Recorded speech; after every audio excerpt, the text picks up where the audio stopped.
సభాధ్యక్షత వహిస్తూ నిర్వహిస్తున్న రాజేంద్ర ప్రసాద్ గారు, ఈ కార్యక్రమానికి వెనుక ఉండి నడిపిస్తున్న పెద్దలు వేమన గారు, నా ముందు మాట్లాడిన తమ్ముడు రంజల్ల రాజేష్, డాక్టర్ బైరి నరేష్, కళాకారులు ఉదయ్ గారు, ముందు చాలామంది తెలిసిన వాళ్ళు పెద్దలు మిత్రులు ఉన్నారు. ముఖ్యంగా ప్రముఖ రచయిత్రి మల్లేశ్వరి గారిని గుర్తు చేసుకోవాలి, ఈ సభకు వచ్చారు కనుక. అంటే ఇక్కడ ఎక్కువ మంది నరేష్ అడిగిన దాని ప్రకారం చూస్తే 30ల పైన, 35 పైన, 35-60 మధ్యలో ఉన్న వాళ్ళు ఎక్కువగా ఉన్నారు. అయినా మీరు 3 గంటలు దాటినా మీ ఓపిక సైకాలజీ ప్రొఫెసర్ చెప్పిన దానికి భిన్నంగా ఉందని అర్థమవుతుంది. ప్రతి థీరీకి కొన్ని మినహాయింపులు ఉంటాయి. ఎప్పుడైనా ప్రతి సిద్ధాంతానికి మినహాయింపులు ఉంటాయి. అది నిర్దిష్ట కాలానికి, స్థల కాలాలను బట్టి కూడా సిద్ధాంతాలు నిర్మాణం అవుతూ ఉంటాయి, రూపొందించుకోవాల్సి కూడా ఉంటుంది.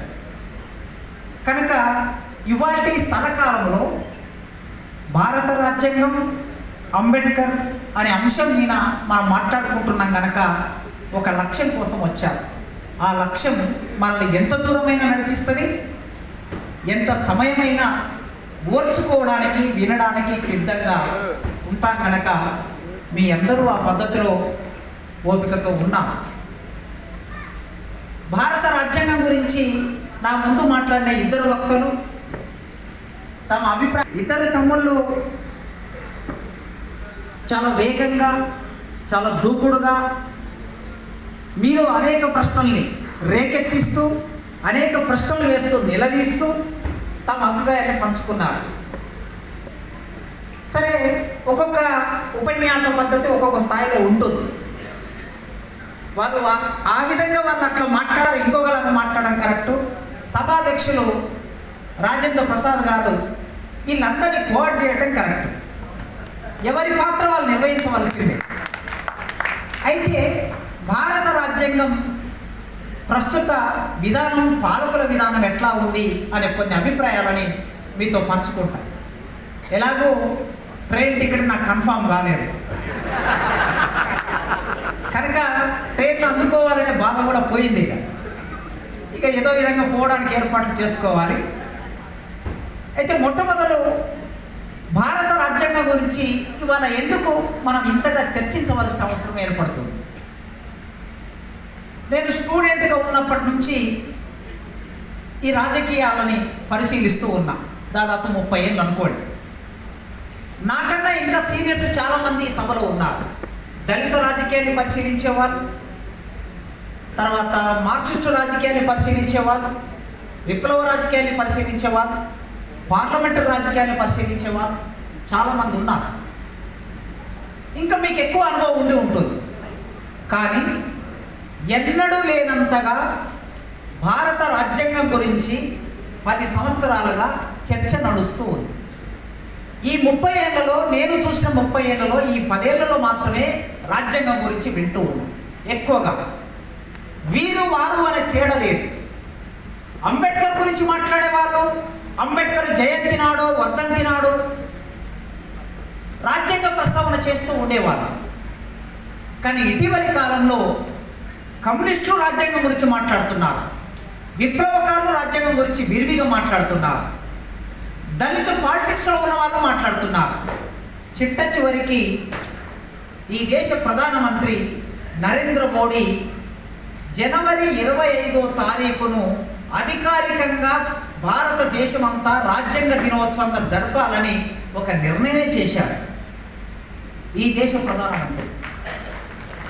కనుక అన్ని శిబిరాల నుంచి భారత రాజ్యాంగం గురించిన చర్చ మొదలైంది. మరి ఇట్లాంటి చర్చ మొదలైనప్పుడు దాని లోతుపాతులు ఏమిటో మనకు అర్థం కావాల్సి ఉంది. లోతుపాతులు అర్థం చేసుకోవడం మాత్రమే కాకుండా ఆ సమాచారాన్ని సమాజంలోకి భిన్న రూపాల్లో పంపించాలి. అది మన కర్తవ్యం. రంజల్ల రాజేష్ అంత గట్టిగా మీరు ఇది చదివారా, మీరు అది చదివారా అనే ప్రశ్న ఎందుకు వేస్తున్నాడో మీకు అర్థమై ఉంటుంది. చదవకపోవడం అనేది అనేక పరిమితులు ఉండవచ్చు మనకి. ప్రతి మనిషికి పరిమితులు ఉంటాయి, కానీ అనివార్యంగా మన బాధ్యత కూడా ఉంటుంది అనే విషయాన్ని గుర్తు చేయడానికే అంత గట్టిగా రాజేష్ మీ ముందు ఆ విషయాన్ని ప్రస్తావించాడు. సమాచారాన్ని పొందడం ఒక ఎత్తు అయితే, పొందిన సమాచారాన్ని సమాజానికి అందించడం, ఈ పొందడం అందించడం మాత్రమే కాకుండా సరైన సమాచారాన్ని పొందటము అతి ప్రధానం. ఇవాళ వాట్సాప్ యూనివర్సిటీస్ వచ్చిన తర్వాత ఎంతటి కలుషితమైన సమాచారం ప్రవహిస్తుందో మనం చూస్తూ ఉన్నాం. అది వాట్సాప్ యూనివర్సిటీ దగ్గర ఆగలేదు. రేపు మన తర్వాతి జనరేషన్ చదవబోయే చరిత్ర అంతా తప్పుడు చరిత్రను చదవబోతుంది. హరప్ప నాగరికత గురించి, సింధు నాగరికత గురించి, అక్బర్ గురించి, బాబర్ గురించి, షాజహాన్ గురించి, అంబేద్కర్ గురించి, భారతదేశ స్వాతంత్రోద్యమం గురించి, భగత్ సింగ్ గురించి తప్పుడు చరిత్ర చదవబోతుంది. ఇప్పటికే చరిత్ర పుస్తకాలు, ఎన్సీఆర్టీ పుస్తకాలు పాఠ్యాంశాలుగా వచ్చేసాయి. ఒక అకాడమిక్ ఇయర్లో మొదలయ్యాయి, తర్వాత యూనివర్సిటీ పుస్తకాలు వస్తాయి, అంటే డిగ్రీ ఆ పై చదువులోకి కూడా వస్తాయి. ఈ పుస్తకాలు వచ్చిన తర్వాత రేపు రాజ్యాంగం గురించిన సరైన సమాచారం కూడా మన దగ్గర ఉండని పరిస్థితి ఏర్పడుతుంది. క్లాస్ రూమ్లో విద్యార్థి వినే అంశానికి, మనం చెప్పే అంశానికి ఒక వైరుధ్యం ఏర్పడుతుంది. ఈ వైరుధ్యం ఏర్పడినప్పుడు దాన్ని ఎట్లా పరిష్కరించాలనే సమస్య కూడా మన ముందుకే వస్తాయి. ఇప్పటికే క్లాస్ రూమ్లో మా పిల్లవాడు 5వ తరగతిలో ఉన్నప్పుడు భారతదేశ రాజ్యాంగాన్ని ఎవరు రాశారు అంటే ఆ సోషల్ స్టడీ టీచర్ గాంధీ రాశాడు అని చెప్పింది. అది జనవరి 26వ తారీఖు జరిగినటువంటి ఆ క్లాస్లో మాట చెబితే, రోజు అంబేద్కర్ గురించి ఇంట్లో వింటాడు కనుక వాడు చాలా సహజంగా వచ్చి నా దగ్గర, నాన్న నీవేమో రాజ్యాంగాన్ని అంబేద్కర్ రాసిండన్నావు, మా టీచర్ గాంధీ రాసిందని చెప్పింది. వైరుధ్యం మొదలైంది క్లాస్ రూమ్లో. అడిగినప్పుడు నేను అడిగాను, సరే నాన్న, భారతదేశ రాజ్యాంగాన్ని గాంధీ రాశాడు కదా, రేపు వెళ్ళి మీ టీచర్ ఒక ప్రశ్న. అయితే వాడు అక్కడనే ఆర్గ్యుమెంట్ పెట్టుకున్నాడు. సహజంగా పిల్లవాడు ఆర్గ్యుమెంట్ పెట్టుకున్నాడు క్లాస్లో. లేదు మేడం, అంబేద్కర్ రాశాడు. మొత్తం క్లాస్లో ఉన్న వాళ్ళందరూ టీచర్ వైపు వెళ్ళారు విద్యార్థులు. వీడు ఒక్కడు ఒంటరైపోయాడు, ఒక రకంగా అవమానానికి వెళ్ళాడు. ఆ అవమానంతో ఇంటికి వచ్చాడు. రాగానే మొదటి ప్రశ్న వేశాడు. అప్పుడు నేను వాడికి ఒక సూచన చేశాను, నాన్న గాంధీ ఎప్పుడు చనిపోయాడో రేపు వెళ్ళి మీ మేడాన్ని అడుగు అని. ఈ ప్రశ్నకు సమాధానం వస్తే ఆమె నుంచి ఈ ప్రశ్నకు సమాధానం వెంటనే వస్తుంది అని చెప్పారు. వాడు మళ్ళీ వెళ్ళి అదే ప్రశ్న వేశాడు. ఆమెకు అప్పుడు స్ట్రైక్ అయ్యి, మెల్లగా స్ట్రైక్ అయ్యి ఆ విషయం ప్రిన్సిపాల్ వరకు వెళ్ళింది. ప్రిన్సిపాల్ మేడం ఇద్దరు క్లాసులోకి వచ్చి టీచర్ చెప్పింది తప్పని, విద్యార్థి చెప్పింది కరెక్ట్ అని, భారతదేశ రాజ్యాంగాన్ని అంబేద్కర్ రాశాడని క్లాస్ రూమ్ అంతా విన్నది. ఒకవేళ ఆ పిల్లలు, వాడు నా కొడుకు కావటం వల్ల వచ్చి నన్ను అడిగాడు, మరి కాకపోతే, అడగకపోతే, చర్చ చేయకపోతే, 40 మంది ఉన్న క్లాస్లో గాంధీ భారతదేశ రాజ్యాంగం రాశాడనే విషయం 3 సంవత్సరాల కిందటనే క్లాస్ రూమ్లో మొదలైంది. రేపు ఏం కానున్నదో మనకు తెలియదు. ఇట్లాంటి ఒక వైరుధ్యపూరితమైన 1950 జనవరి 26వ తారీఖు నాడు అంబేద్కర్ చెప్పిన మాటతోనే మొదలు పెడుతున్నాం. మనం వైరుధ్యపూరితమైన సమాజంలోకి అడుగు పెడుతున్నాం. వైరుధ్యపూరితమైన సమాజంలోకి అడుగు పెడుతున్నాం. ఒక మనిషికి, ప్రతి మనిషికి ఒకే ఓటు అనే రాజకీయ సమానత్వం గురించి మాట్లాడుతూ ఉంటాం. కానీ సామాజిక సమానత్వంలో అనేక అసమానతలు ఎదురవుతూ ఉంటాయి. ఈ రాజ్యాంగం సరిగ్గా అమలు కాకపోతే విస్మరణకు గురైన ప్రజలు తిరుగుబాటు చేస్తారు. పాలక వర్గాన్ని వర్గ పోరాటాలు వస్తాయన్న మాట వాడాడు ఆయన. తిరుగుబాటు చేస్తాడు, వర్గ పోరాటాలు వస్తాయి, ఈ భారత రాజ్యాంగాన్ని, ఈ దేశాన్ని కూల్చివేస్తారు, జాగ్రత్తగా ఉండాలి అనే హెచ్చరిక చేశారు. ఈ వైరుధ్యపూరితమైన సమాజంలోకి, సంభాషణలోకి, సంవాదంలోకి మనం ఎంటర్ కాబోతున్నాం. ఈ సవాళ్ళను ఎదుర్కోవడానికి మనం సిద్ధంగా ఉండకపోతే మిత్రులారా, మనకి చాలా నష్టం జరగబోతుంది. ఇది కమ్యూనిస్టుల సమస్యనో, ఇది మావోయిస్టుల సమస్యనో, ఇది అంబేద్కరిస్టుల సమస్యనో కాదు, ఇది దళితవాదుల సమస్య కాదు, ఇది మొత్తం సమాజ సమస్యగా పరిణమించబోతుంది. ఈ మొత్తం సమాజ సమస్యగా అది అయినప్పుడు దాన్ని ఎదుర్కోవడానికి కావలసిన పరికరాలు సిద్ధాంతాలు, ప్రమేయాలు, సాధనాలు మన చేతుల్లో లేకపోతే మళ్ళీ మనం ఓడిపోతాం. ఓడిపోవడం అనేది పెద్ద విషయం కాదు, ఎప్పుడైనా గెలవచ్చు లక్ష్యం ఉంటే. కానీ ఆ ఓటమి విషాదకరమైన ఓటమిగా ఉండొద్దు. విషాదకరమైన ఓటమి వైపు మనల్ని నెట్టబడుతూ ఉన్నాం మనం. అందుకే రాజ్యాంగానికి సంబంధించిన వెనుక ముందు అర్థమైతే తప్ప ఇవాళ పాలకులు ఎందుకు ఇట్లా వ్యవహరిస్తున్నారు రాజ్యాంగం విషయంలో అనేది అర్థమవుతుంది. మీకు తెలుసు అంబేద్కర్ గురించి చరిత్ర తెలిసిన వాళ్ళు చాలామంది ఉన్నారు ఇక్కడ. అంబేద్కర్ రాజకీయ జీవితం మొదలైంది ఎప్పటి నుంచో నేను మీ ముందు ప్రస్తావన చేస్తాను. ఒక రకంగా 1918లో అంబేద్కర్ రాజకీయ జీవితం మొదలైంది. 1891లో పుట్టినవాడు 1918లో ఆయన రాజకీయ జీవితం మొదలైతే, కార్యాచరణ మొదలైతే నేరుగా లండన్ స్కూల్ ఆఫ్ ఎకనామిక్స్లో చదువు పూర్తి చేసుకొని ఇండియాకు వచ్చాడు. తన పూర్తి కాలాన్ని ఈ కాలంలో 1920 ఇండియాకు వచ్చి మళ్ళీ తిరిగి వెళ్ళాడు. ఈ కాలం అంతా అధ్యయనం కోసం కేటాయించాడు అంబేద్కర్. వీళ్ళిద్దరూ బైరి నరేష్ అండ్ రాజేష్ ఈ అధ్యయనం గురించి ఇంతగా ఎందుకు చెప్తున్నారు? నిజానికి ఇక్కడ కూర్చున్న మీ వయసులో చూస్తే వాళ్ళిద్దరు చిన్నపిల్లలు, నాకన్నా 10 ఏళ్ళు చిన్నోళ్ళు, మీకన్నా ఇంకా 20 ఏళ్ళు చిన్నోళ్ళు. ఎందుకు ఇంత ఒత్తిడి చేస్తున్నారు? చదవాలి, జ్ఞానం పెంచుకోవాలని. నిజంగా అధ్యయనం లేని సమాజాలు గిడసబారిపోతాయి. ఎక్కడ మొదలయ్యామో అక్కడనే ఉండిపోతాం. ఈ అధ్యయనం కూడా శాస్త్రీయమైన అధ్యయనం ఉండాలి. శాస్త్రీయమైన అధ్యయనానికి ఒక లక్ష్యం ఉండాలి. కేవలం 70,000 పుస్తకాలు చదివానని ఒక నాయకుడు చెప్పాడు ఆ కాలంలో. సరే, చదివాడో లేదో మనకు అనవసరం. నిజంగా చదివితే, నిజంగా అన్ని పుస్తకాలు చదివితే మనిషికి చదువు ద్వారా సంస్కారం వస్తుంది అంటారు. సంస్కారం వచ్చిన ఏ మనిషి పరిపాలన అట్లుండదు అని చూసిన వాళ్ళకి అర్థమవుతుంది. కనుక ఈ సంస్కారం అనేది పొందాలంటే అధ్యయనం మొదలవుతుంది. ఈ అధ్యయనం ఎంత చదివాము కాదు, ఈ చదివిన అధ్యయనాన్ని, పొందిన జ్ఞానాన్ని తిరిగి సమాజానికి మనం ఏ రూపంలో ఇస్తున్నాము, ఆచరణ ద్వారా పొందిన జ్ఞానాన్ని తిరిగి ఆచరణకు ఏ రూపంలో ఇస్తున్నాము అనేది కూడా ప్రధాన అంశంగా ఉంటుంది. అంబేద్కర్ తన జీవితం అంతా అధ్యయనానికి కేటాయించుకున్నాడు. ఎన్ని గంటలు చదివాడు, ఎంత కృషి చేశాడు, ఇవాళ నేను కొత్తగా చెప్పాల్సిన అవసరం లేదు. ఐక్యరాజ్య సమితి చెప్పింది, కొలంబియా యూనివర్సిటీ చెప్పింది, ప్రపంచమంతా చెప్పింది, ఆయనతో పాటు ఉన్న వాళ్ళు చెప్పారు. రాజ్యాంగం రాస్తూ ఉన్నప్పుడు తన సహా రైటర్స్ ఎవరు ఉన్నారో వాళ్ళు ఏం చెప్పారో కూడా చెప్తాను నేను. ఎందుకంటే ఈ మధ్యకాలంలో ఒక ఆయన సవాల్ విసిరాడు నా మీద. నరేష్ పేరు కూడా ఉన్నట్లుంది అందులో. ఆయన ఏం సవాల్ విసిరాడంటే, భారత రాజ్యాంగాన్ని అంబేద్కర్ రాయలేదు, మేము రాయలేదు అంటున్నాం, రాశాడని చెప్తున్న ప్రొఫెసర్ కాసిం, కదిరే కృష్ణ, బైరి నరేష్, రాజేష్ వీళ్ళందరూ ఛాలెంజ్కి చర్చకు రావాలి అని ఆయన ఒక పెద్ద టీవీ మీడియాలో ఛాలెంజ్ విసిరాడు. సరే, ఆయన విసిరిన ఛాలెంజ్ ఆయన స్థాయిలోకి వెళ్ళే స్థాయి అయితే నాకు లేదని నేను అనుకుంటున్నాను. నాకు మాత్రమే కాదు, నా సహచరులు ఇద్దరు తమ్ముళ్ళకి కూడా మాకు ఆ స్థాయి లేదు, ఆయన స్థాయి మాకు లేదు. ఆ స్థాయికి పోవాలని కూడా మేము అనుకోవటం లేదు. అంబేద్కర్ రాజ్యాంగం రాశాడా లేదా అనేది అంబేద్కర్ గురించి చెప్పేవాళ్ళు, అంబేద్కర్ సహచరులు లేదా నేను చెప్పే విషయాలు కాదు. ఆ కమిటీలో ఏం చెప్పారో చెప్తాను నేను తర్వాత. అంత సీరియస్ అధ్యయనం చేసిన అంబేద్కర్ ఆ కాలం అంతా 23లో ఇండియాకు వచ్చి బాంబేలో న్యాయవాదిగా ఉద్యోగంలోకి వెళ్ళిపోయాడు.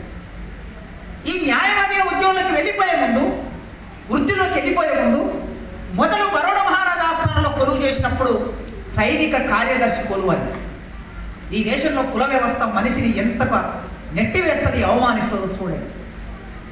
బరోడా మహారాజా ఆస్థానంలో సైనిక కార్యదర్శిగా ఉన్నప్పుడు తన తోటి ఉద్యోగులు మనిషిగా చూడలేదు. కొలంబియా యూనివర్సిటీలో చదువుకొని వచ్చిన ప్రపంచ మేధావిని గౌరవించలేదు. గౌరవించని పక్కన పెట్టండి, మనిషిగా చూడలేదు. కనీసం అటెండర్ కూడా మనిషిగా చూడలేదు. అక్కడ ఆత్మగౌరవం లేని చోట ఉద్యోగం చేయడం ఇష్టం లేక అంబేద్కర్ దాన్ని వదిలేసి చదువుకు వెళ్ళి మళ్ళీ తిరిగి వచ్చి న్యాయవాద వృత్తిలోకి స్వతంత్రం ఉంటుందనుకున్నాడు. ఆ వృత్తిని చేపట్టాడు. అక్కడి నుంచి న్యాయవాద వృత్తి అంటే భారతదేశం భారతదేశంలో సోషల్ క్యాపిటల్ అని ఒకటి ఉంటుంది. సోషల్ క్యాపిటల్ అంటే సామాజిక పెట్టుబడి.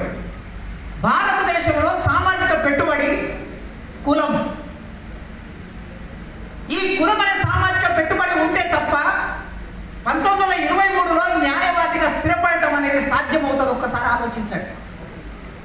ఇవాళ న్యాయవాదిగా స్థిరపడాలంటే ఈ రోజుల్లో ఆంధ్రప్రదేశ్ హైకోర్టులో, తెలంగాణ హైకోర్టులో, సుప్రీంకోర్టులో స్థిరపడాలంటే, మంచి లాయర్గా పేరు రావాలంటే ఒక క్యాపిటల్ ఉంటుంది.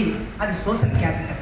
కానీ 1923లో 100 సంవత్సరాల కిందట అంబేద్కర్ దగ్గరికి ఒక్క కేసు కూడా రాకుండా తన చుట్టూ ఉన్న వకీళ్ళందరూ ఎంతగా వేధించారో ఆ వేదనను కూడా అనుభవించారు. డబ్బులు లేకుండా కేసు చేస్తానంటే కూడా రాని సందర్భాన్ని చూశాడు. చివరికి ఒక వ్యాపారస్తుడు అనివార్యంగా తన కేసు అంబేద్కర్ దగ్గరికి పోతే తప్ప గెలవదనుకుంటే, అంబేద్కర్ దగ్గరికి పోతేనే ఎందుకు గెలుస్తుంది? అంబేద్కర్ ఎకనామిక్స్లో ప్రపంచ మేధావి గనక ఆ కేసును ఏ విధంగానైనా గెలిపించడు గనక, ఆ సత్తా ఉంది గనక అంబేద్కర్ దగ్గరికి పోతే అప్పుడు ఆ కేసు గెలిచిన తర్వాత అంబేద్కర్ దగ్గరికి కేసులు రావటం మొదలైంది. ఇది అనుభవించాడు. 1924 మార్చిలో తన కార్యాచరణ నేరుగా ప్రజా కార్యాచరణలోకి వచ్చాడు. అంబేద్కర్ కేవలం సిద్ధాంతకర్త మాత్రమే కాదండి. అంబేద్కర్ను సిద్ధాంతకర్తగా మాట్లాడే వాళ్ళు కొందరు ఉండొచ్చు. ఎందుకంటే ఏ ఆచరణ లేకుండా అని అర్థం. అంబేద్కర్ను గొప్ప రాజ్యాంగవేత్తగా చెప్పేవాళ్ళు కొందరు ఉండొచ్చు, లేదా అంబేద్కర్ను గొప్ప నాయకుడిగా చెప్పేవాళ్ళు ఉండొచ్చు. ఇవన్నీ కలగలిసిన మనిషి అంబేద్కర్. 24లో బహిష్కృత హితకారిణి అనే ఒక సభని ఏర్పాటు చేసి అణగారిన వర్గాలందరినీ కూడగట్టే పని మొట్టమొదలు అక్కడ ప్రారంభం చేశారు. ఈ దేశంలో ఈ వర్గాలను ఎందుకు కూడగట్టాలి? ఏ వర్గం నుంచి అయితే అంబేద్కర్ వచ్చాడో, ఏ వర్గం అయితే ఈ దేశంలో హక్కులకు దూరంగా ఉందో, సంపదకి దూరంగా ఉందో, అధికారానికి దూరంగా ఉందో, ఆ వర్గాలను కూడగట్టి పోరాటం చేయవలసిన అవసరాన్ని అంబేద్కర్ గుర్తించాడు కనుక ఆ గుర్తింపు వలన ఈ సంఘం పెట్టాడు. వెంటనే ఒక పత్రిక అవసరం. పత్రికలన్నీ ఎట్లా మారిపోయాయి? ఇవాళ మనం చూస్తూ ఉన్న పత్రికలు ఎట్లా మారిపోయాయి? శ్రీశ్రీ అన్నాడు, పెట్టుబడికి కట్టుకథకు పుట్టిన విషపుత్రికలు పత్రికలు అన్నాడు.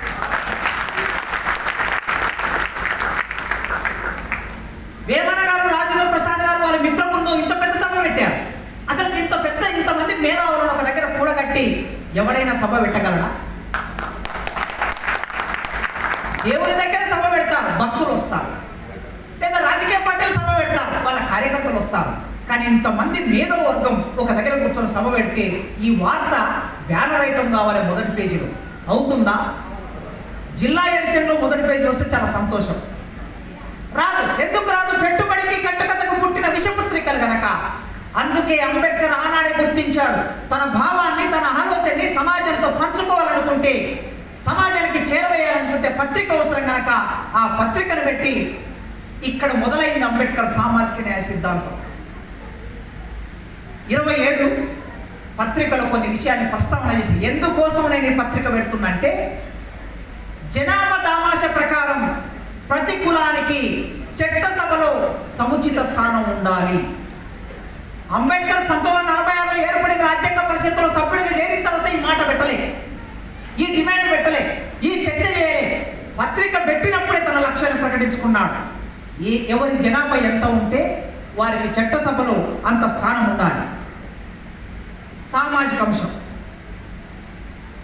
దేవాలయాలు, మంచినీటి వసతులు అంటరాని వాళ్లకు అందుబాటులో ఉండాలి. ఈ దేశంలో మనుషులందరూ సమానమేనా? ఆనాడు సమానం కాదు, పోనీ ఈనాడు సమానమా? ఈ విశాఖపట్నంలో కొన్ని చోట్ల కులం పేరు చెప్తే ఇల్లు దొరుకుతుందా? ఉద్యోగస్తులుగా మీ అనుభవంలో ఉంటుంది, నేను అనుభవించాను. 2 నెలల తర్వాత నెట్టివేయబడ్డాను ఇంట్లో నుంచి. కులం తెలిసిన తర్వాత నెట్టివేయబడ్డాను. కనుక భారతదేశంలో మనుషులందరూ సమానమా? కాదు. కాదు కనుకనే దేవాలయాలు, మంచినీటి వసతులు. అసలు అంబేద్కర్ హేతువాది కదా. మా నరేష్ అడగొచ్చు, సార్ అంబేద్కర్ దేవాలయాలు ఎందుకు అడిగాడు? దేవుని మొక్కడం కోసం అడగలే. దేవాలయంలోకి వెళ్ళటం, నా ఊరిలో ఇప్పటికీ దేవాలయంలోకి నేను అడుగు పెట్టలేదు. 2 తెలుగు రాష్ట్రాల్లో మాట్లాడుతున్న ఉస్మానియా యూనివర్సిటీ 100 years కంప్లీట్ అయిన తెలుగు డిపార్ట్మెంట్ అధ్యక్షుడిగా నా ఊరి దేవాలయంలోకి నేను అడుగు పెట్టలేను. అఫ్కోర్స్ బలవంతంగా పోతే ఎవరేమనకపోవచ్చు, అది కాదు కదా నేను కోరుకుంది. ఎక్కడికైనా బలవంతంగా పోగలను, నేను ఫోర్సుబుల్గా పోగలను. కానీ ఇది పరిస్థితి. అంటే దేవాలయంలోకి పోవటం అనేది దేవుని మొక్కడం కోసం కాదు, అది ఒక ఆత్మగౌరవానికి సంబంధించిన అంశం. మేము దేవాలయంలోకి ప్రవేశించాలి, అది మా హక్కు. మాకు మంచినీటి వసతి కావాలి, అది మా హక్కు. నిజానికి మంచినీళ్ళని ఎవడు తెచ్చాడండి? చెరువు ఎవడు తోమాడు? కాలువ ఎవడు తీశాడు? బావి ఎవడు తోమాడు? తమ రక్తము చెమట కన్నీళ్లు తడిసి పాతాళంలో ఉన్న గంగ పైకొస్తే ఆ తర్వాత తీసుకొని నువ్వు నెత్తిన పోసుకున్నావు, మడిగట్టుకున్నావు. కానీ ఆ నీటికి మమ్మల్ని దూరం చేశాం. పంచభూతాలు ఈ దేశంలో మనుషులకు సమానమా? కాదు అనే విషయం అర్థమవుతుంది 1000 సంవత్సరాలుగా. అందుకే డిమాండ్ పెట్టాడు. కులంతో సంబంధం లేకుండా ప్రతి మనిషి బహిరంగ స్థలాల్లో సంచరించే హక్కు మాకు. మీ వీధుల్లోకి, మీ పుర వీధుల్లోకి సంచరించే హక్కు మాకు కావాలి. మేము మనుషులమే కదా, నడిచే హక్కు కావాలి. పాఠశాలల్లో, చెరువుల్లో, బావుల్లో వెళ్ళి నీళ్లు తీసుకునే హక్కు కావాలి. ఇది బాంబే శాసనసభలో ఎస్కే బోలే చేసిన ప్రతిపాదన మొత్తం పత్రికలు రాశాడు అంబేద్కర్. అందుకే మహత్ చెరువు పోరాటం ఈ సంవత్సరంలో మొదలుపెట్టాడు అంబేద్కర్. మంచినీళ్లకు దూరమైన అంబేద్కర్ బడిలోకి పోయిన రోజు నీళ్లు తాగనివ్వలేదు, ఆడుకోనివ్వలేదు, ముట్టుకోలేదు, స్కూల్లో కూర్చోనివ్వలేదు. ఎండుతూ వానకు నడుస్తూ చలికి వణుకుతూ బయట కూర్చొని చదువుకున్న అంబేద్కర్ బరోడా మహారాజా ఆస్థానంలో సైనిక కార్యదర్శి ఉద్యోగం చేసిన అంబేద్కర్ అక్కడ బ్రాహ్మణులు తాగే నీటి కుండలు అంబేద్కర్కు నీళ్లు తాగడం నిరాకరిస్తే ఆ నీరు మనిషి జీవితంలో ఎంత ముఖ్యమైందో దానికి ఎట్లా దూరం అయ్యాడు అంబేద్కర్ తెలుసు కనుక దాన్ని పొందడం కోసం ఒక పోరాటం, మహత్ చెరువు పోరాటం భారతదేశ చరిత్రలో ఎట్లా లిఖించబడిందో అదంతా మీకు తెలుసు. అంబేద్కర్ పోరాట యోధుడు, కేవలం సిద్ధాంతకర్త కాదు, కేవలం ఇంట్లో కూర్చొని మాటలు చెప్పిన వాడు కాదు. ఫీల్డ్లోకి వెళ్ళి, ఇప్పుడు నరేష్ చెప్పినట్లు ఫీల్డ్లోకి వెళ్ళి ప్రజలు కూడా కట్టి 10,000 మంది ప్రజలకు కూడా కట్టాడు. ఆ 10,000 మంది ప్రజలతో పోరాటమే చేశాడు నీళ్ళ కోసం. 27లో బాంబే శాసన మండలికి ఆయన నియమించబడిన తర్వాత అంబేద్కర్ను బ్రిటిష్ ప్రభుత్వమే నియమించింది. నిమ్న జాతులకి మొదటి డిమాండ్ ఏం పెట్టాడు ఆ సభలో? నిమ్న జాతులకి ఉన్నత విద్యను అందుబాటులోకి తీసుకురావాలి. అధ్యాపక వృత్తిని బ్రాహ్మణులకు ఒక్కరికే ఇచ్చే హక్కు ఈ దేశంలో, బోధించే హక్కు కేవలం కొందరికి మాత్రమే. రాజా చెప్పాడు కదా, అధ్యయనం, అధ్యాపనం, చదవటం, బోధించడం కొందరికి హక్కుగా చేసిన దేశం ఇది. అందుకే అంబేద్కర్ నాకు ఉన్నత విద్య కావాలి, అంత మాత్రమే కాదు నేను బోధించే దగ్గర ఉండాలి, సరైన నాలెడ్జ్. ప్లేటో గారు ఒక సందర్భంలో చెప్పాడు, చదువు రాని ప్రజలని తోలటం చాలా సులభం. తోలటం ఒక పశువును తోలినట్టు తోలటం చాలా సులభం, చదువు వచ్చిన ప్రజలని పరిపాలించడం చాలా కష్టం. ఈ సమాజం ఏమనుకుంటుందంటే భారతదేశ రాజ్యాంగానికి ఒక పెద్ద సవాల్ ఇవాళ పాలకులు ఏం కల్పించారంటే ఈ దేశానికి, ఈ ప్రజలకి సరైన జ్ఞానాన్ని ఇవ్వకుండా ఆ జ్ఞానానికి మార్కెట్ నిర్మించడం ఒక పనిగా పెట్టుకున్నారు. నిరక్షరాస్యులైన ప్రజలు ఎక్కువ మంది ఉంటే, చదువు లేని ప్రజలు ఎక్కువ మంది ఉంటే, సరైన జ్ఞానం లేని ప్రజలు ఎక్కువ మంది ఉంటే, మూర్ఖత్వం ఉన్న ప్రజలు ఉంటే ఈ దేశాన్ని తోలడం చాలా సులభం కనుక దేశాన్ని పరిపాలిస్తున్న సంఘ్ పరివార్ పాలకులకి ఇదే అవసరం. అందుకే అంబేద్కర్ మేము సరైన జ్ఞానాన్ని పొందాలి, సరైన జ్ఞానాన్ని తిరిగి బోధించాలి, అధ్యాపక వృత్తి మా హక్కు కూడా, మాకు హక్కు కల్పించాలి. వంశపార్యంపరంగా సంక్రమిస్తున్న కొన్ని పదవులు ఉన్నాయి. ఈ పదవులని తీసి పక్కన పెట్టాలి, ఒక చట్టం రావాలి. ఏ పదవైనా సరే ఎవరైనా చేయొచ్చు. నేను హెచ్చర్లలో మాట్లాడుతూ ఇదే ప్రశ్న వేశాను. వేదిక మీద సర్పంచ్ ఉన్నాడు, హెచ్చర్ల సర్పంచ్, అది పెద్ద మున్సిపాలిటీ, పెద్ద గ్రామ పంచాయతీ. ఒక క్వశ్చన్ అడిగారు ఆయన, సర్పంచ్ గారు లక్ష్మణరావు, ఇక్కడ మున్సిపాలిటీ ఉంది కదా, ఈ మున్సిపాలిటీలో రోడ్లను ఊడ్చేవాళ్ళు, మరుగుదొడ్లను శుభ్రం చేసేవాళ్ళు, డ్రైనేజీ పని చేసేవాళ్ళు దళితులు కాకుండా వేరే కులం వాళ్ళు ఎవరైనా ఉన్నారా అని అడిగారు. నాట్ ఓన్లీ హెచ్చర్ల, విశాఖపట్నం అయినా, హైదరాబాద్ అయినా, బెజవాడ అయినా, కర్నూలు అయినా, వరంగల్ అయినా, ఎక్కడైనా సరే కొన్ని పనులు కొందరికే నిర్ణయించబడి ఉన్నాయి. ఇప్పటికీ రాజ్యాంగం అమల్లోకి వచ్చిన తర్వాత కూడా ఇట్లా నిర్ణయించబడి ఉన్నాయి. రాజ్యం చెప్పినట్టు ఒక పోరాటమే నడిచింది. నిజానికి ఎన్టీ రామారావు ఆ వేద పాఠశాల, తిరుపతిలో ఉన్న వేద పాఠశాల మీద ఒక కేసు వేస్తే, ఈ వేద పాఠశాల ఎట్లా నడుస్తున్నది? తిరుమల తిరుపతి దేవస్థానం నిధులతో నడుస్తుంది. తిరుమల తిరుపతి దేవస్థానం అంటే ఇది గవర్నమెంట్లో భాగంగా ఉండే సంస్థ కనుక ఇక్కడికి వచ్చే ప్రజలందరూ అన్ని కులాల వాళ్ళు వస్తారు కనుక వాళ్ళందరూ ఆ ఉండిలో డబ్బులు వేస్తారు కనుక ఇది ప్రజల సంపద. ఈ ప్రజల సంపదతో నడుస్తున్న వేద పాఠశాలలో అందరికీ హక్కు ఉండాలని కేసేస్తే అప్పుడు ఎన్టీ రామారావు ఎవరైనా చేరవచ్చని చట్టం చేశాడు. జీవో ఉంది, కానీ జీవో అమలుగా, జీవో ఉంటుంది కానీ జీవో అమలుగా. ఒక పిల్లవాడు వెళితే ఇద్దరు పిల్లలు చేర్పిస్తే 4 రోజులకి అడ్మిషన్ క్యాన్సిల్ చేసుకొని ఆ పిల్లలు వెనక్కి వచ్చారు. ఉండగలరా? ఈ పిల్లలు అక్కడ వేద పాఠశాల ఒక దళిత బాయ్, ఒక బ్యాక్వర్డ్ క్లాస్ బాయ్, లేదా ఒక ట్రైబ్ గర్ల్ అక్కడికి వెళ్ళి చదవగలదా? ఆ వాతావరణంలో ఉండగలదా? ఉండే పరిస్థితి ఉందా? అందుకే అంబేద్కర్ ఆనాడే దీని మీద దృష్టి పెట్టాడు. తాత తర్వాత కొడుకు, కొడుకు తర్వాత వాని కొడుకు, వాని కొడుకు తర్వాత వాని కొడుకు చేసే ధర్మం ఇంకా ఇకపై చెల్లదు కదా, మరి ఇంకా ఎందుకు చెల్లుతున్నట్లు? కష్టపడితే మావాడు మంత్రాలు చదువుతున్నాడు రాజేష్, ఎందుకు ఇట్లా తిరగాలి, ఎందుకు ఇట్లా ఉద్యోగం లేకుండా కుటుంబాన్ని ఎట్లా పోషించుకోవాలా? నిజామాబాద్లో, ఆర్మూర్లో చాలా గుడులు ఉన్నాయి. ఓ గుడిలో అధ్యాపక వృత్తి ఇవ్వండి. అధ్యాపక వృత్తి చేసినంత మాత్రాన సమాజంలోకి వెళ్ళకూడదని కాదు కదా. శ్రీకాకుళం జిల్లాలో ఆ గ్రామంలో సుబ్బారావు పాణిగ్రేయి, మీ సమీప జిల్లా సుబ్బారావు పాణిగ్రేయి బుట్టపాడ గ్రామంలో పూజారి. బుట్టపాడ గ్రామంలో గుడి ఉంటుంది, గుడి పక్కన స్కూల్ ఉంటుంది. ఆ గుడిలో ఆయన పూజారి.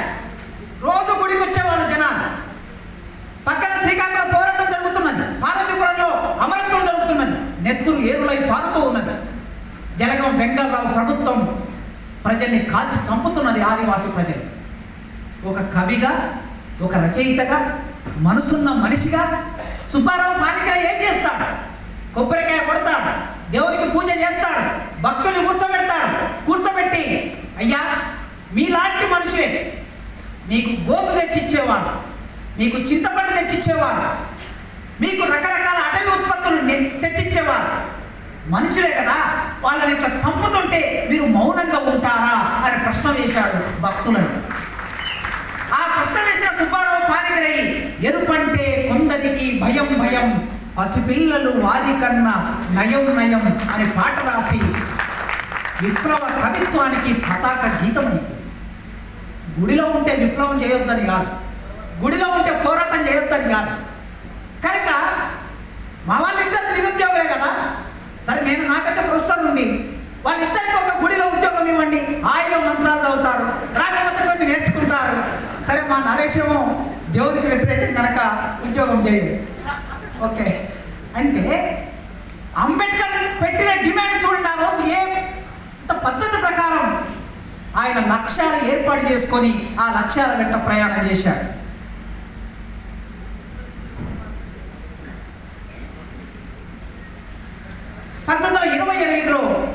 అంబేద్కర్ న్యాయ కళాశాల ప్రొఫెసర్గా వెళ్ళారు. లా కాలేజ్ ఇక్కడ జరిగిందో చూడండి. చాలామంది మిత్రులు అర్థం చేసుకోవాల్సింది కూడా, నేను పోరాటం చేస్తూ ఉన్నాను, మా కమ్యూనిస్టులతో పోరాటం చేస్తూ ఉన్నాను. ఏం పోరాటం చేస్తున్నంటే, డాక్టర్ బిఆర్ అంబేద్కర్ 1927లో వచ్చిన సైమన్ కమిషన్, అందరూ సైమన్ కమిషన్ గో బ్యాక్ అన్నారు.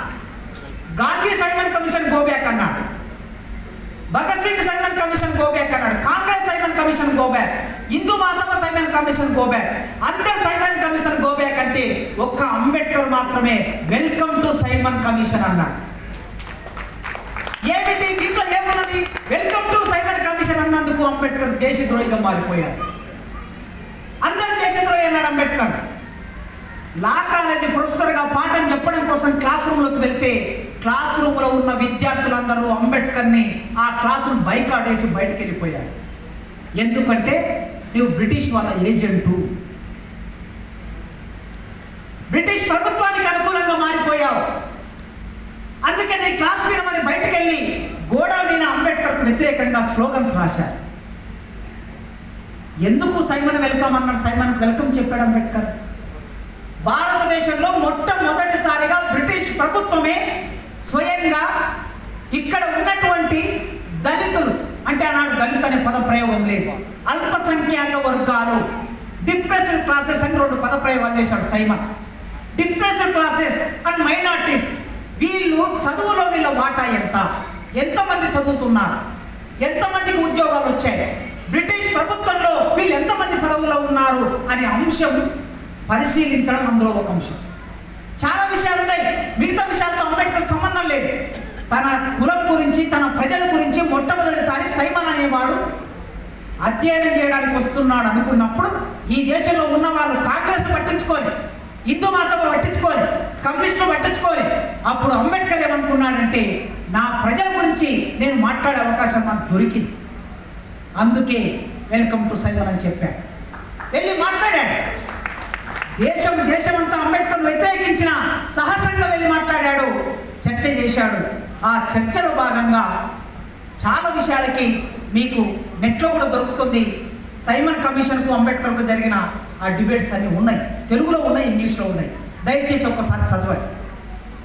సైమన్ ఒక మాట్లాడాడు Ambedkar, mister Ambedkar, scheduled caste అనే ఒక పదాన్ని ఖాయం చేయదలుచుకున్నారు, అప్పటికి ఖాయం కాలే ఇంకా. డిప్రెషన్ క్లాసెస్ అనే మాట వాడి ఈ అన్టచబుల్ పీపుల్లో వీళ్ళందరినీ ఒక దగ్గరికి తీసుకొచ్చి ఒక జాబితా తయారు చేయమని మీ డిమాండ్, అంబేద్కర్ డిమాండ్. అది ఇవాళ బీసీలు జనగణన కోసం కొట్లాడుతూ ఉన్నారు. ముందు చూపుతో డాక్టర్ బిఆర్ అంబేద్కర్ ఆనాడే భారతదేశంలో షెడ్యూల్డ్ క్యాస్ట్ అన్టచబుల్ పీపుల్ ఎంతమంది ఉన్నారో వాళ్ళందరినీ జనాభా గణన చేసి ఒక షెడ్యూల్లోకి తీసుకురావాలి అని డిమాండ్ పెడితే అప్పుడు సైమన్ ఏమన్నాడంటే నిజమే, ఒక షెడ్యూల్లోకి తీసుకురామని అడుగుతున్నావు, కానీ వితిన్ ద అన్టచబుల్ పీపుల్లో అన్టచబిలిటీ ఉంది కదా, మరి అప్పుడు వీళ్ళందరినీ ఒక షెడ్యూల్లో పెట్టడం సాధ్యమేనా అని అడిగాడు. అప్పుడు అంబేద్కర్ ఏమన్నాడంటే మీరు అడిగిన ప్రశ్న న్యాయమైంది, కానీ మాలో మాకు అన్టచబిలిటీ ఉన్నది. ఒక మాదిగా ఒక డక్కలి వాళ్ళను తక్కువ చూస్తారు, సింధు వాళ్ళను తక్కువ చూస్తారు. ఉపకులాలు 57 ఉపకులాలు ఉన్నాయి, మాల మాదికు 57 ఉపకులాలు ఉన్నాయి, మొత్తం 59 కులాలు మన ఏపీలో, ఉమ్మడి ఆంధ్రప్రదేశ్. వీరి మధ్యలో కంచం పొత్తు మంచం పొత్తు లేదు, ఈ విభజన రేఖ ఉన్నది. అప్పుడు అంబేద్కర్ ఏం చెప్పాడంటే మా మధ్యన మాకు అన్టచబిలిటీ ఉన్న మాట వాస్తవమే, కానీ మొత్తం సమాజంతో చూసినప్పుడు ఆ మొత్తం సమాజం మమ్మల్ని అంటరాని వాళ్ళగా చూస్తారు. రెండవది మా ఆహారపు అలవాట్లు, మేము పూజించే దేవతలు, మా కట్టుబాటు, మా జీవన విధానం అందరినీ ఒకేలాగా ఉంటుంది, మమ్మల్ని అందరూ ఒక షెడ్యూల్లో చేర్చొచ్చని అంబేద్కర్ అడిగారు. అది మాత్రమే కాకుండా మాకు ప్రత్యేక నియోజకవర్గాలు కావాలి, ఈ దేశంలో మేము మనుషులుగా ఉండాలంటే రాజ్యాధికారంలో మేము భాగం కావాలనుకున్నప్పుడు మాకు ప్రత్యేక నియోజకవర్గాలు ఉండాలని ఇట్లా చాలా విషయాలు పెట్టాడు. రిజర్వేషన్ కావాలనే డిమాండ్ అక్కడి నుంచి వచ్చింది. అయితే సైమన్ ఇదంతా విన్న తర్వాత ఇంత పెద్ద పని నేను చేయలేదు, నేను కేవలం అధ్యయనం చేసి రిపోర్ట్ గవర్నమెంట్ సమర్పించగలను, నువ్వు చెప్పిన అభిప్రాయాలన్నీ చెప్తాను. రిపోర్ట్ అంతా తీసుకున్నాడు, ఇంగ్లాండ్ వెళ్ళాడు. వెళ్ళిన తర్వాత అప్పుడు అంబేద్కర్ చేసిన ప్రతిపాదనల ఆధారంగా ఒక రౌండ్ టేబుల్ కాన్ఫరెన్స్ పెట్టాలనుకున్నారు. రౌండ్ టేబుల్ కాన్ఫరెన్స్ జరిగింది. మొదటి రౌండ్ టేబుల్ కాన్ఫరెన్స్కు అంబేద్కర్ వెళ్ళారు. Gandhi and Congress round table కాన్ఫరెన్స్ను బైకాట్ చేశారు. అంబేద్కర్ వెళ్ళి మాట్లాడాడు, తన సమస్యని ప్రపంచమంతా చూసేటట్లు మాట్లాడాడు, ప్రపంచమంతా వినేటట్లు మాట్లాడాడు. కేవలం భారతదేశంలో మాత్రమే కాకుండా ఇంగ్లాండ్ వెళ్ళి మాట్లాడితే అక్కడ ప్రపంచ మీడియా ఉంటుంది కనుక అంబేద్కర్ చర్చకు పెడితే ఆనాటి పత్రికలన్నీ అంబేద్కర్ గురించి ఏం రాశాయో తెలుసా? అంబేద్కర్ ఉపన్యాసం కూడా ఎట్లా మొదలు పెట్టాడంటే దేశద్రోహి అన్నారు కదా, వెల్కమ్ టు సైమన్ అన్నందుకు. నేను భారతదేశ ప్రతినిధిగా ఈ సభల్లో మాట్లాడుతున్నాను. ఉపన్యాసాన్ని మొదలుపెట్టాను. బ్రిటిష్ ప్రభుత్వమా, 200 సంవత్సరాలు ఈ దేశాన్ని పరిపాలించిన మీరు ఈ దేశ సంపదని మొత్తం దోపిడీ చేశారు. ఎందరో మహానుభావులు వచ్చారు పోయారు, కానీ మా దేశంలో మా డిప్రెషన్ క్లాసెస్కు ఒరిగింది ఏమీ లేదు. కనుక వెంటనే ఈ దేశాన్ని వదిలేసి వెళ్ళండి మీరని అంబేద్కర్ బ్రిటిష్ దేశంలో నిలబడి ఈ గళం వినిపించాడు, ఇండియాలో కాదు. అప్పుడు అంబేద్కర్ దేశ ప్రతినిధిగా మాట్లాడాడు. మీడియా మొత్తం దేశ ప్రతినిధిగానే రాశాయి. ఇక్కడ ఉన్న మిస్టర్ గాంధీ ఈ వార్త విన్న తర్వాత గాంధీ గుండెల్లో రాయబడ్డాడు. ఈ దేశానికి ప్రతినిధి నేను కదా, అంబేద్కర్ ఎట్లా అవుతాడు? అంబేద్కర్ ఒక ఐదేకీకే అల్పసంఖ్యాక వర్గాలకి, డిప్రెషన్ క్లాసెస్కి, అంటరాని వాళ్ళకి నాయకుడు, దేశానికి నాయకుడు ఎట్లా అవుతాడని వెంటనే కాంగ్రెస్ సమావేశపరిచి నెహ్రూను పిలిచి, సరోజినీ నాయుడు పిలిచి, పటేల్ని పిలిచి 2వ రౌండ్ టేబుల్ సమావేశానికి మనం వెళ్తున్నామని చెప్పాడు గాంధీ. వెళ్ళారు. 2వ రౌండ్ టేబుల్ సమావేశానికి వెళ్ళారు. వెళ్ళిన తర్వాత ఆయన ఏం చర్చ పెట్టాడో తెలుసా? ఆల్రెడీ మొదటి రౌండ్ టేబుల్ సమావేశంలో చర్చ జరిగింది, చాలా కమిటీలు వేశారు.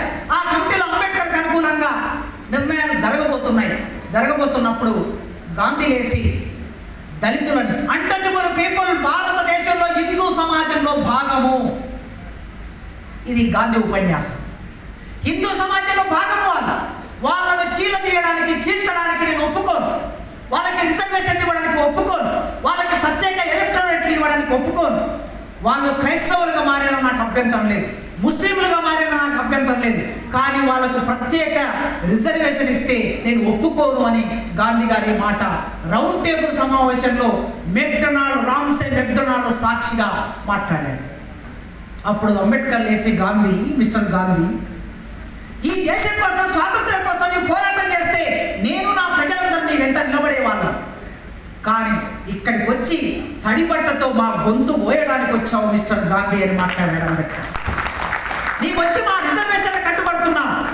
చాలాసేపు చర్చ జరిగింది, కమిటీలో చర్చ జరిగింది. అంబేద్కర్ వాదన చేశారు. బ్రిటిష్ గవర్నమెంట్ ఒక రకంగా అంబేద్కర్కి అనుకూలంగా నిర్ణయం తీసుకోవాలనుకున్నది, కానీ గాంధీ ఒప్పుకోలేదు. అప్పుడు ఒక ప్రతిపాదన పెట్టారు రామ్సే మెక్డొనాల్డ్.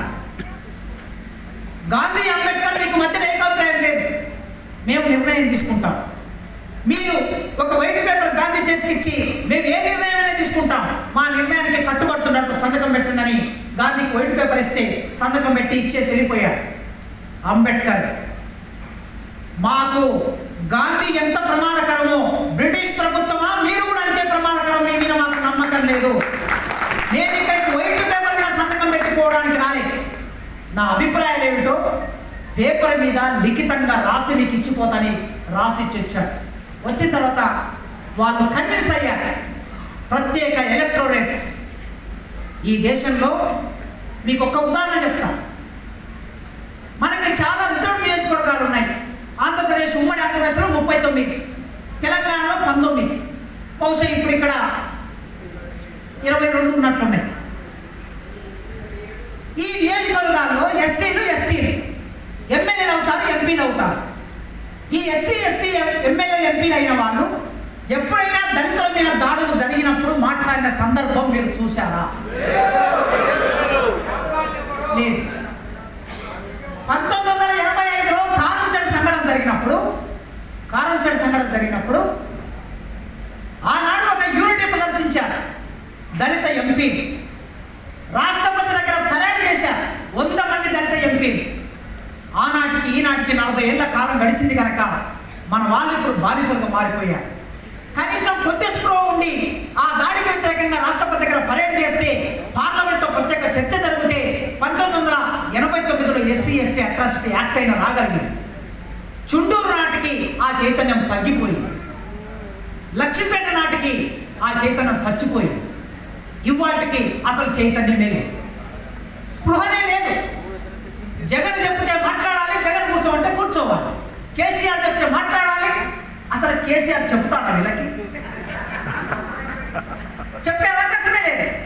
అందుకోసమే ఎస్సీల గురించి మాట్లాడాలన్నా, ఎస్టీల గురించి మాట్లాడాలి, బీసీల గురించి మాట్లాడాలి, ఎవరి గురించి మాట్లాడాలన్నా ఆ ముగ్గురు ఆ నలుగురు మాత్రమే అసెంబ్లీలో మాట్లాడాలి. ఎప్పుడైనా ఎదుటి వాడి మీద దాడి చేయాలనుకుంటే అవతలైన ఒక రెడ్డి, ఒక కమ్మనో, ఒక ఇంకెవరు అనుకుంటే ఇతర దళిత ఎమ్మెల్యేను ఉపయోగించుకొని అతని వాడి మీద దాడి చేయడానికి ఉపయోగించుకోవడం తప్ప ప్రజల హక్కుల గురించి మాట్లాడే ఎమ్మెల్యేలు లేదు, ఎంపీలు లేదు. ఈ ప్రమాదాన్ని డాక్టర్ బిఆర్ అంబేద్కర్ 1927లోనే గ్రహించి నా ప్రజలు బానిసలుగా ఉంటారు, నా ప్రజలకి ఆత్మగౌరవం లేని ఒకనొక స్థితి ఉన్నది, చైతన్యం లేదు, చదువు లేదు, ఆర్థిక స్థిరత్వం లేదు, కనుక ఎవరి మీద ఆధారపడి ఉంటారు. అందుకోసమే ప్రత్యేక నియోజకవర్గాలు, అప్పటికే ముస్లింలకి ప్రత్యేక నియోజకవర్గాలు ఉన్నాయి. అయినా కొత్త ప్రతిపాదన కాదు అది. సిక్కులకి ప్రత్యేక నియోజకవర్గాలు ఉన్నాయి, ఆంగ్లో ఇండియన్కి ప్రత్యేక నియోజకవర్గాలు ఉన్నాయి. ఎస్సీలకు ఎందుకు ఉండొద్దు అని ఒక ఆర్గ్యుమెంట్ చేసి ఎస్సీలు మాత్రమే ఓట్లు వేసి ఎన్నుకోవాలి. అట్లయితే నా ప్రజల ఓట్లతో గెలిచినటువంటి వాళ్ళు నా ప్రజల కోసం ఎంతో కొంత పని చేస్తారని ఒక ఆలోచన చేశారు. లేకపోతే ఒక ఎస్సీ నియోజకవర్గంలో అన్ని కులాల వాళ్ళు కలిసి ఎన్నుకుంటారు, ఓట్లేస్తారు. ఇప్పుడు తెలంగాణ ఎన్నికల సందర్భంలో నేను ఈసారి చాలా విచిత్రమైన పరిస్థితిని ఎదుర్కొన్నాను. 2-3 క్యాండిడేట్స్, ఎస్సీ రిజర్వ్డ్ క్యాండిడేట్స్, వాళ్ళకు సంబంధించిన వాళ్ళు ఆ నియోజకవర్గాల్లో ఎవరికి సీట్ ఇప్పించాలి, ఏ ఎస్సీకి సీట్ ఇప్పించాలనే ఫైనవి ఎవరు చేస్తున్నారంటే మా తెలంగాణలో కాంగ్రెస్ అయితే రెడ్లు చేస్తున్నారు, టీఆర్ఎస్ అయితే వెలుమలు చేస్తున్నారు. ఇదేంటయ్యా, వాడి పైరవి వాడు చేసుకుంటాడు కదంటే వాళ్ళకు అనుకూలమైన ఎమ్మెల్యే గెలిస్తే రేపు వాడి పని సులభం అవుతుంది. సీట్లు తెచ్చుకునే దగ్గర నుంచి వాడు పైరవి మొదలు పెట్టిన తర్వాత, ఎన్నికల ఖర్చు వాడు పెట్టిన తర్వాత, ఓట్లు వాడు వేయించిన తర్వాత రేపు ఎన్నుకోబడిన ఈ ఎమ్మెల్యే మన ప్రజల కోసం పనిచేస్తాడా, రాజ్యాంగ హక్కులని కాలరాస్తున్నప్పుడు మనకు వీళ్ళ గొంతు వినిపిస్తారా, వినిపియరు. ఈ ప్రమాదాన్ని అంబేద్కర్ ఆనాడే గ్రహించి ఎవరి దయా దాక్షిణ్యాల మీద మనం ఎంపిక కావాల్సిన అవసరం లేదు కనుక మనకు ప్రతి ఒక్క నియోజకవర్గాలు కావాలన్నారు. గాంధీ దీన్ని వ్యతిరేకించాడు. పూనా ఫ్యాక్ట్ జరిగింది, పూనా ఫ్యాక్ట్తో ఇదంతా పోయింది. ఇది మీకు తెలుసు. రౌండ్ టేబుల్ సమావేశాలు అయిపోయాయి. 35 భారత ప్రభుత్వ చట్టం వచ్చింది. 1946లో రెండో ప్రపంచ యుద్ధం ముగిసిన తర్వాత, 45లో ముగిసిన తర్వాత బ్రిటిష్ గవర్నమెంట్ సంక్షోభంలోకి పడిపోయింది. ఈ ప్రపంచాన్ని పరిపాలించలేని సంక్షోభంలో పడిపోయింది. ముఖ్యంగా పాలస్తీనా సమస్య ఇవాళ మన కళ్ళ ముందు కనిపిస్తున్న పాలస్తీనా, నెత్తురోడుతున్న పాలస్తీనా, పసిపిల్లలు, తల్లి చనుబాలు తాగవలసిన పసిపిల్లలు, కూలిపోయిన భవనం, ముక్కల కింద నెత్తురోడుతున్న పాలస్తీనా. ఈ పాలస్తీనా సమస్య బ్రిటిష్ ప్రభుత్వాన్ని చుట్టుముట్టింది. అప్పటికి వివిధ దేశాల్లో ఉన్న యూదులందరూ మేధావులుగా ఉన్నటువంటి వాళ్ళు కనుక వాళ్ళ ప్రాబల్యం ఎక్కువ ఉంటుంది కనుక యూదులకి ఒక ప్రత్యేక దేశం ఇవ్వాలని ఒక నిర్ణయం చేసి దాన్ని ఐక్యరాజ్య సమితిలో ఒప్పించి వాళ్ళకు ఒక దేశం ఇవ్వాలనే నిర్ణయం బ్రిటిష్ గవర్నమెంట్ అప్పటికే చేసింది. అందుకే ఎక్కడ ఇవ్వాలి, ఏ దేశం ఇవ్వాలి, పాలస్తీనాలో ఉన్న భూభాగాన్ని కాస్త వాళ్ళకి కేటాయించి ఇచ్చేశారు. ఇట్లాంటి అనేక సమస్యలు చుట్టుముట్టినప్పుడు British government cabinet mission plan అని ఒకటి చేసి ఇండియాకి స్వాతంత్రం ఇవ్వాలి, ఇక మేము పరిపాలించలేము. మరి ఇండియాకి స్వాతంత్రం ఇవ్వాలంటే ఏం జరగాలి, ఆ దేశం ఒక రాజ్యాంగం రాసుకోవాలి. ఆ రాజ్యాంగం రాసుకోవడానికి ఒక ప్రతిపాదనతో ముందుకు వస్తే ముస్లిం లీగ్ జిన్నా గారు ఆ ప్రతిపాదన వ్యతిరేకించారు. మాకు ప్రత్యేక దేశం ఇవ్వండి, మా దేశంలో మేము రాజ్యాంగం రాసుకుంటాం, భారతదేశ రాజ్యాంగంలో మేము భాగంగా ఉండమని ఆయన ఒకవైపు మాట్లాడుతున్నాడు. మరోవైపు అంబేద్కర్ అల్పసంఖ్యాక వర్గాల హక్కుల గురించి మాట్లాడుతున్నారు. ఒక 8 మందితో బ్రిటిష్ క్యాబినెట్ మిషన్ ప్లాన్ సమావేశం చేసింది.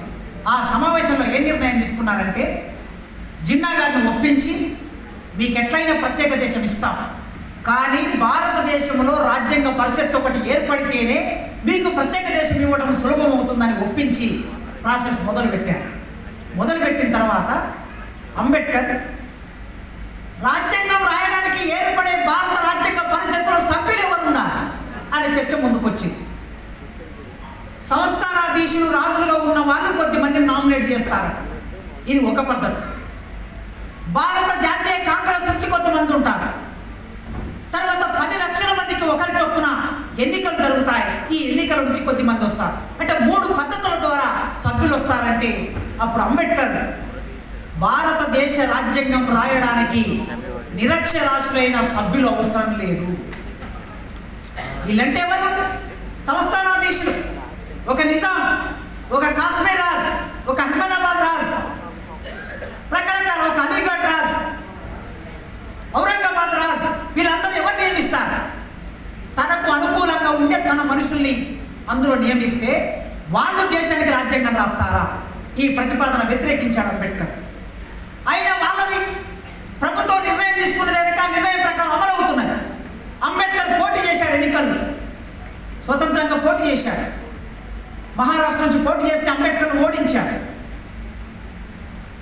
ఓడిపోయిన తర్వాత భారత రాజ్యాంగ పరిషత్తులో అంబేద్కర్ ఉండే అవకాశం లేదు. ఆ తర్వాత జోగినాథ్ మండల్ ఎక్కడ బెంగాల్ నుంచి.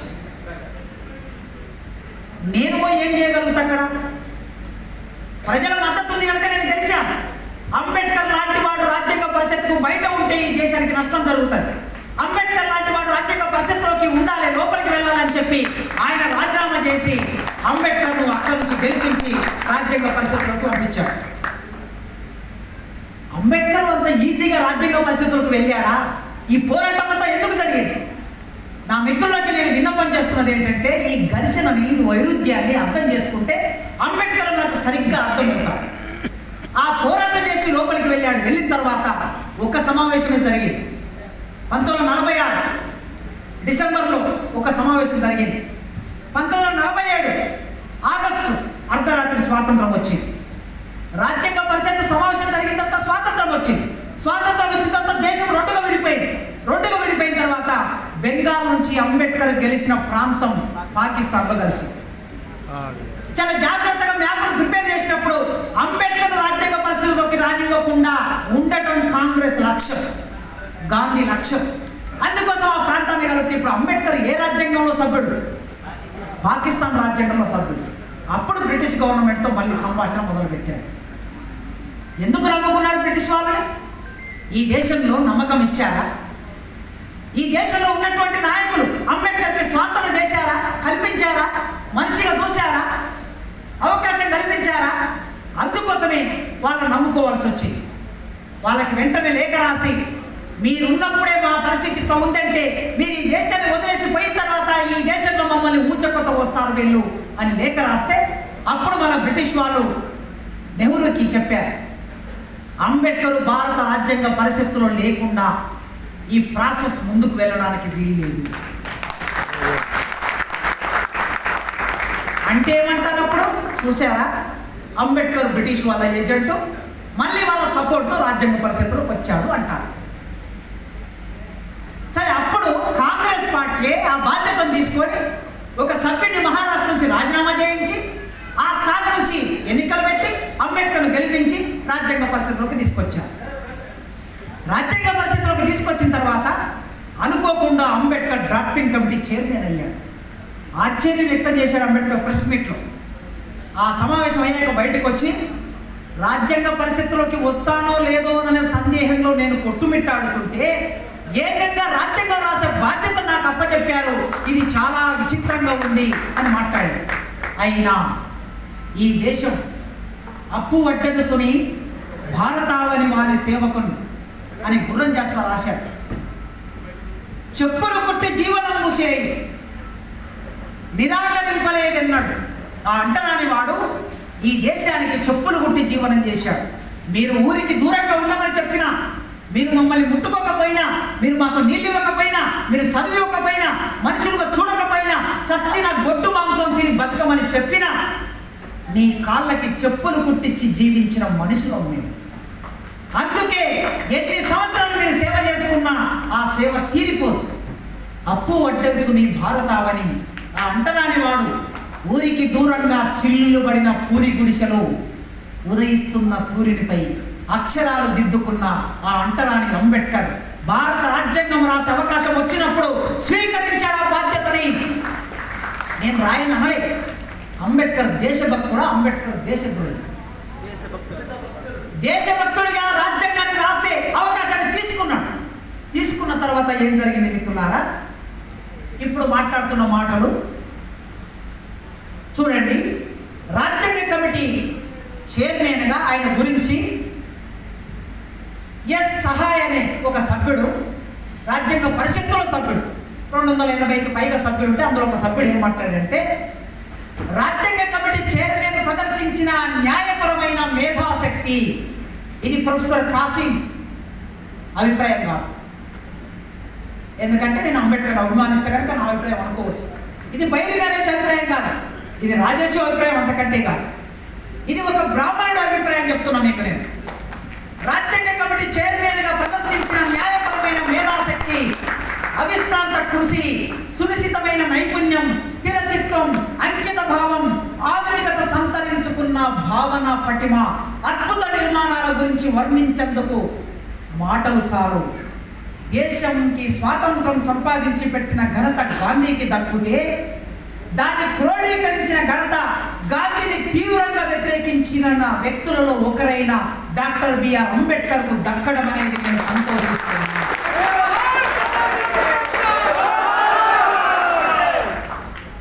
ఆయన ఒక్క రాజ్యాంగ పరిషత్తుకు మాత్రమే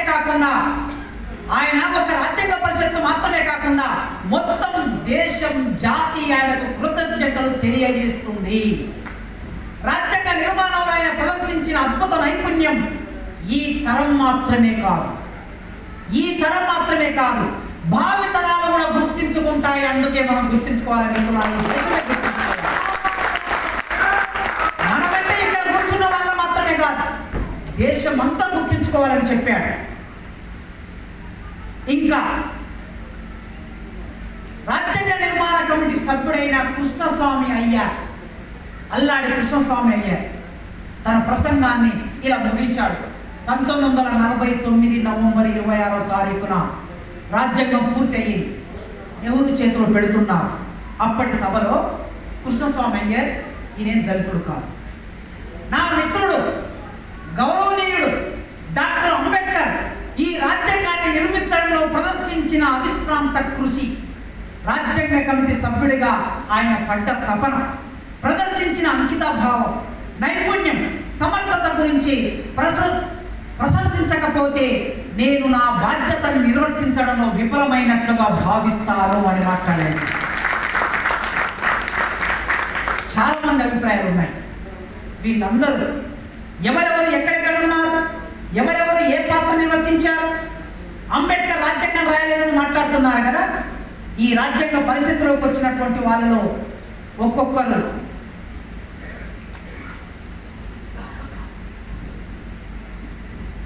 డ్రాఫ్టింగ్ కమిటీలో సభ్యులు Alladi Krishnaswami, Benegal Narasimha Rao, K M Munshi, Mohammed Saadulla, Gopalakrishna Ayyar, Madhava Rao, doctor BR Ambedkar, 7 మంది సభ్యులు. వీళ్ళ చరిత్ర చూడండి.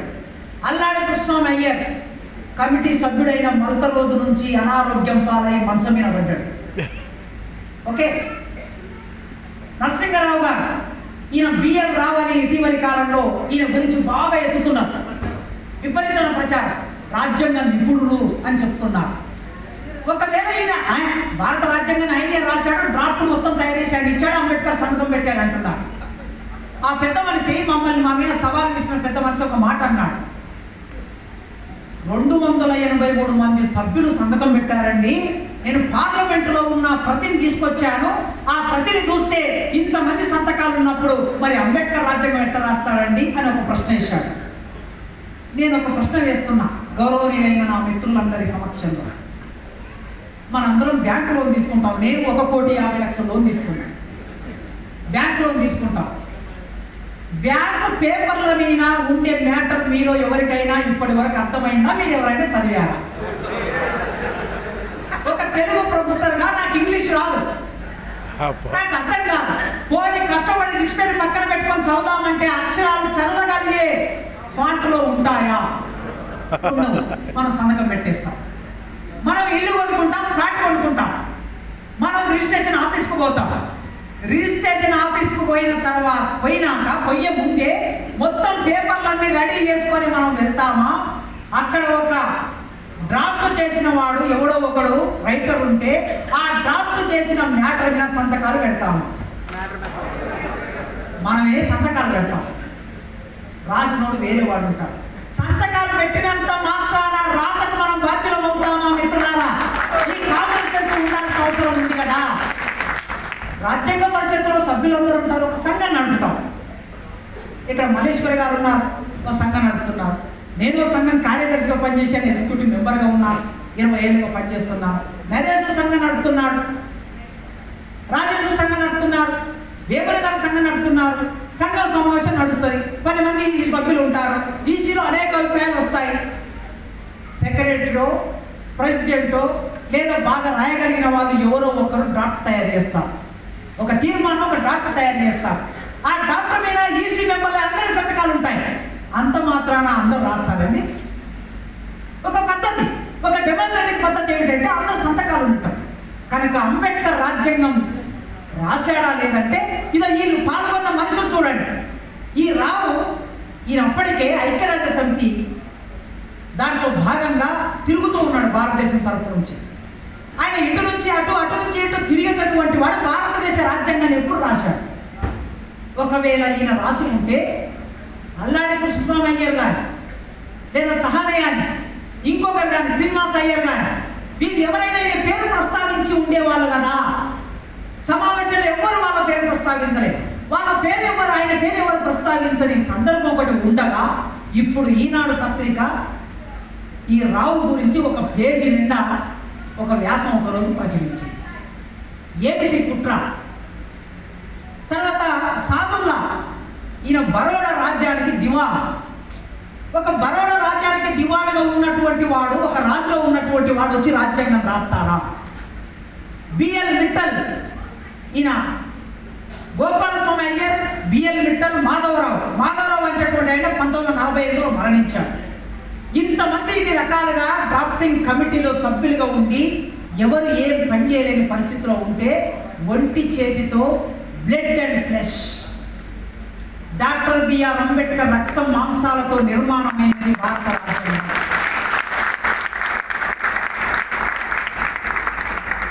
అంబేద్కర్ ఆ మాట మాట్లాడతాడా? నేను మొదలు పెట్టినప్పుడు చెప్పిన మాట ఆయనే చెప్పుకున్నాడు. ఈ దేశ రాజ్యాంగం రాస్తున్న సందర్భంలో నాకు ఇష్టం లేని చాలా విషయాల మీద చర్చలో పాల్గొన్నాను. నాకు ఇష్టం లేని చాలా విషయాలు ఇక్కడ రాస్తూ ఉన్నాను. కానీ ఈ దేశంలో డిప్రెస్డ్ క్లాసెస్, అల్పసంఖ్యాక వర్గాల ప్రజల ప్రయోజనాన్ని సాధించుకోవడం నా ఏకైక లక్ష్యం కనుక ఆ లక్ష్యం కోసం చాలా విషయాలతో నేను రాజీ పడుతున్నా అన్నాడు. రాజీ పడ్డాడు, రాశాడు. ఆ పరిమితమైన రాజ్యాంగాన్నే మన అర్థంలో, అంబేద్కర్ అర్థంలో ఇప్పుడు మనం ఏమంటున్నామంటే దాన్ని రక్షించుకుందాం అంటున్నాం. ఒకవేళ రాజ్యాంగంతో మనకు ఇష్టం లేకపోతే, అది మనకు పనికి రాకపోతే రక్షించుకుందామనే ప్రశ్న మనకు ఎందుకు వస్తుంది? మనవాదాన్ని మనం ఏమంటున్నాం? కాల్ చేయాలంటున్నాం. శాస్త్రాలని, ఇతిహాసాలని, పురాణాలని మనం ఏమంటున్నాం? పక్కన పెట్టాలంటున్నాం. వాటిని రక్షించుకోవాలి అనటం లేదు. భారత రాజ్యాంగాన్ని రక్షించుకోవాలంటున్నాం. ఎందుకు రక్షించుకోవాలంటున్నాం అంటే భారత రాజ్యాంగంలో ప్రజల పోరాటాలున్నాయి, భారత రాజ్యాంగంలో ప్రజల త్యాగాలున్నాయి, భారత రాజ్యాంగంలో అంబేద్కర్ రక్త మాంసాలున్నాయి. రాజ్యాంగంలో వచ్చిన ప్రాథమిక హక్కులు, రాజ్యాంగంలో వచ్చిన ప్రజాస్వామ్యం, రాజ్యాంగంలోకి వచ్చిన ఆదేశ సూత్రాలు, రాజ్యాంగంలో చెప్పిన చాలా విషయాలు ఈ దేశ ప్రజల ఆత్మని ప్రతిబింబించాయి. అందుకే అంబేద్కర్ భారతదేశ రాజ్యాంగానికి మూలం ఎక్కడ ఉందంటే ప్రాథమిక హక్కుల్లో ఉంది అన్నారు. ప్రాథమిక హక్కులకి ఆత్మ ఎక్కడ ఉందంటే ప్రజాస్వామ్యంలో ఉంది అన్నారు. ప్రజాస్వామ్యం